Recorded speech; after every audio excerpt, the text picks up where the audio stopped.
The most obvious question mark regarding a player's health status and whether they can return after the bye week, and considering the impact that they'll have on this roster based off of their sheer presence, the most obvious question mark is TJ Hockenson.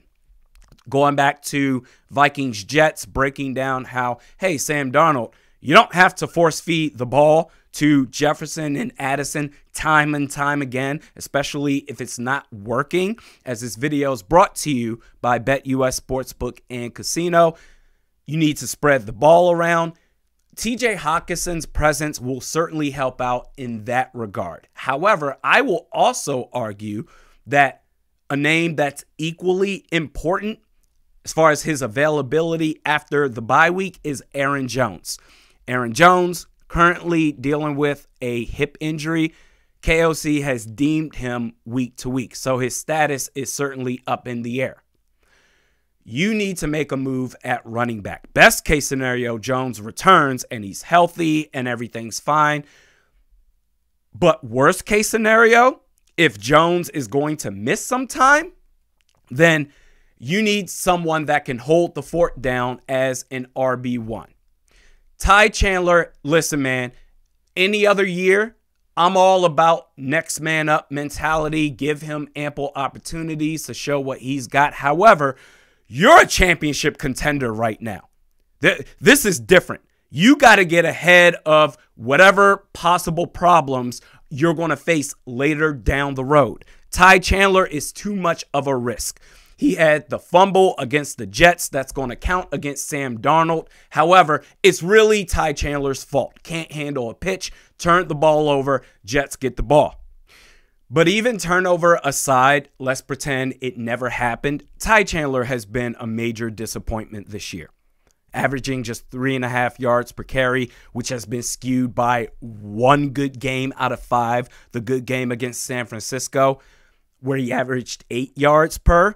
Take away that game, the other 4 against the Giants, against the Texans, the Packers, the Jets, 2 yards per carry.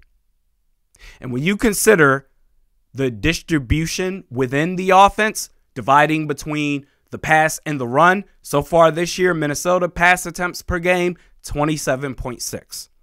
Run attempts per game, 28.4. It's basically a dead even split. And you can do that with a guy like Aaron Jones that complements Sam Darnold. They basically complement one another. But when you don't have a strong run game, that does what? We saw it the second half of the Jets game. It puts all the weight on the shoulders of Sam Darnold to do it by his damn self. And we can sit here and pretend it's not a problem if we want to. Next man up. Go ahead, Ty Chandler. But again, championship mindset. Look at the Kansas City Chiefs. They went through a very similar situation. Losing Isaiah Pacheco against the Cincinnati Bengals. He goes down. That was on September 15th. He has to go on IR. They could have easily said, next man up, Carson Steele. Might as well see what he's about. But guess what? The Chiefs, they are back-to-back champions. They are contenders. They're trying to three-peat up in this piece. 2 days later, after Pacheco goes down, they sign Kareem Hunt to their practice squad. A week later, they sign Kareem Hunt to their active roster. And again, going back to Carson Steele, he started against Atlanta. He was great. That very next game against the LA Chargers, 2 attempts, 6 yards, a lost fumble. You know what the Chiefs went and said? Nope, we saw enough. This isn't going to get it done. We don't got time to work through this mess at running back without Isaiah Pacheco. We're going to go ahead and run it with Kareem Hunt. And guess what? They're set now.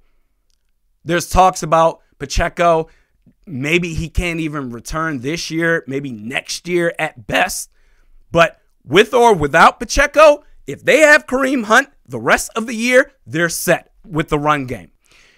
If Aaron Jones has to miss time, and even if he doesn't, let's say he comes back fully healthy and he's ready to go, you have to ask yourself objectively whether it's to serve as the RB2 or as the RB1, or Jones comes back and he's good, but in the event that he gets hurt again, ask yourself, does Ty Chandler fill in the void of the championship puzzle we're trying to put together? The answer is no. Objectively speaking, you have to get ahead of it. You have to make a move at running back. I've got two names that come to mind, but before we get to that, sign up for BetUS Sportsbook and Casino. Get a 150% bonus on your first deposit and a 125% bonus on your next two deposits up to $2,000. Use the promo code YouTube150. Right now, the Vikings, current odds to win the Super Bowl, plus 1,200. Championship contenders, talking about it every single week. The only other teams in the NFC that I believe are a current threat to the Vikings, the Detroit Lions, and out of nowhere, the Washington Commanders. That's it. But plus 1,200, might as well get in while the going's good. But at running back, what I would like to see this team do at that position, and keep in mind, I am not lying when I say this. I went through every team's practice squad and every team's depth chart. Practice squad as far as players you can sign for virtually nothing, or a player that has the upside enough that it's worth giving up one of your 2 fifth-round picks. And I came up with two names. Dalvin Cook, currently on the Cowboys practice squad. We talked about this on Purple Parlor. And by the way, if you haven't checked it out, folks, go ahead and do so. I'm very proud of the work that myself, Rap, and SK are doing.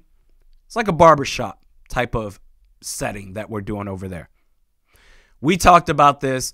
Rap, that was his guy. Let's sign Dalvin Cook.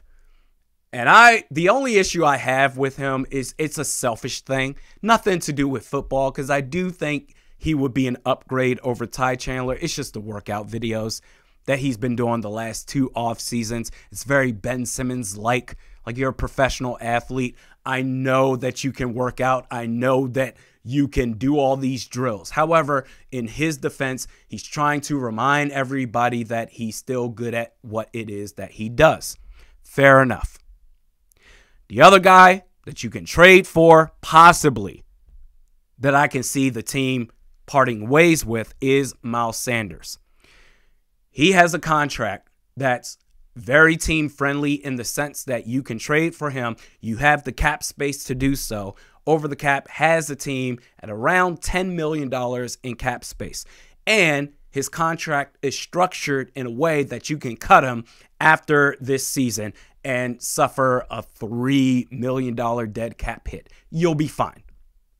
Even as RB2, I like either of these guys, but especially as an RB1, I don't want to take my chances either way with Ty Chandler the rest of this season. You can't just sit back and do nothing. Championship mindset, get ahead of it. And again, thanks to the folks at BetUS Sportsbook and Casino. Your thoughts in the comment section below. Am I too hard on Ty Chandler right now? Give him more time, he's going to get better? Or do you agree with me that you got to do something right now? We'll see you next time.